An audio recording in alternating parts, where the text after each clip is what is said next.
Hey everybody, I'm here today to talk about getting rid of all the artificial separations that are between us. And I'm mostly reminded of it because it's Christmas. And Christians celebrate Christmas. And Muslims don't celebrate Christmas, Jews don't celebrate Christmas. So it just reminds me of all these artificial separations that we have, not only in our cultures, but in our families. And I just wanted to hop on today and talk about that a little bit. You know, my thoughts aren't completely thought through about it, but I just felt compelled to bring that question up, that whole issue up of all the differences that we seem to focus on in our lives between us and other people rather than focusing on what we have in common.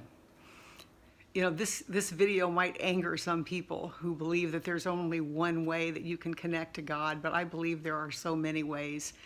And I think of Christmas as representing a time of joy and optimism that the birth of Christ represented and that Christ consciousness represents in our lives. And I believe that there are many, many other ways that you can believe also that are completely legitimate as well. So, like I said, some people may not like this message, but my message is that we're all part of the same oneness.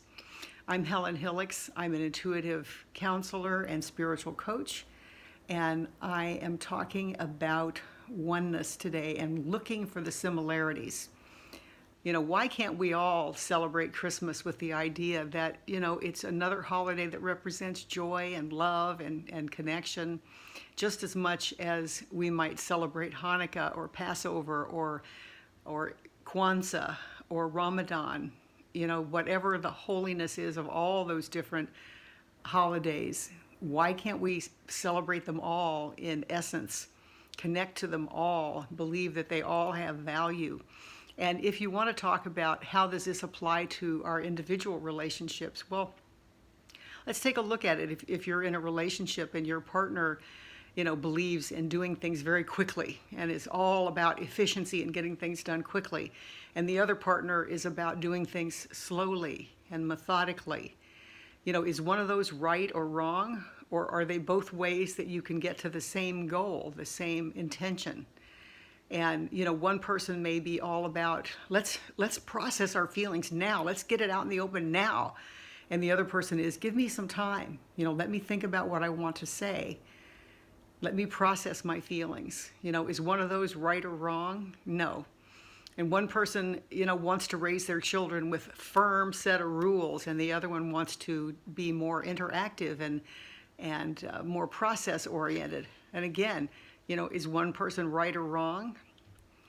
We all have to honor, you know, each other's paths, and we also get to honor that there are so many similarities between us. When are we going to get that there are so many similarities between us? We're all just looking to be loved. We all want to feel safe. We all want to be validated, and we all want to feel like we matter. And all of that comes from connection. And yet we have all of these artificial ways that we disconnect. And we don't seem to notice that what we really, really crave is not manifested in our behavior. Let's take a look at progressives and liberals and conservatives, you know, the Republicans and the Democrats and libertarians and whatever. You know, everybody's on their own side fighting with each other as if we don't want the same thing. You know, we all want to be healthy. We all want to be safe. We all want our children and ourselves to be well employed. We all want the same thing.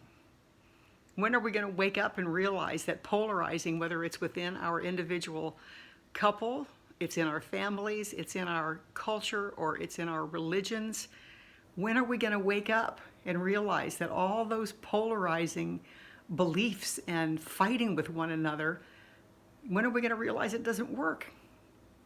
So this holiday, especially, I want you to think about that. Whether it's you're going to your mother-in-law's house and you really can't stand her, or you think she's a controlling nag, I want you to think about how you're like that. Because probably the reason that she bothers you is that you have similar kinds of characteristics. At least that's what I have found. So ask yourself, how are you like her? When you think about, oh, they are not celebrating Christmas, think about how you're like them. There really is no them and us. We really are all one. Next time you're annoyed with your partner, think about how you're like them, how there really is no difference, how your own impatience, represents your anxiety. It has nothing to do with his way of doing things.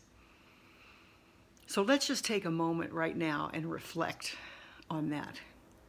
Remember that we can all celebrate each other's holidays. We can all celebrate each other's successes. We all want the same thing.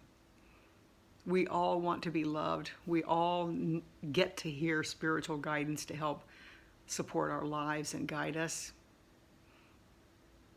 We all want this. So let's stop judging each other and let's focus, especially during this holiday season, especially as the year comes to an end.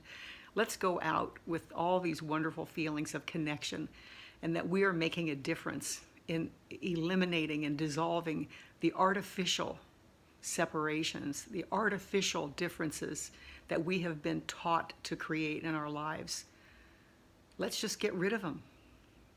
Let's let them go. Let's let them go with the old year and start out 2019 really practicing oneness, whether it's in our couple, our workplace, our country, or the world. Again, I'm Helen Hillix, intuitive counselor and spiritual coach. From my heart to yours, I love you and I wish you the very happiest of holidays, full of love and connection. Thank you.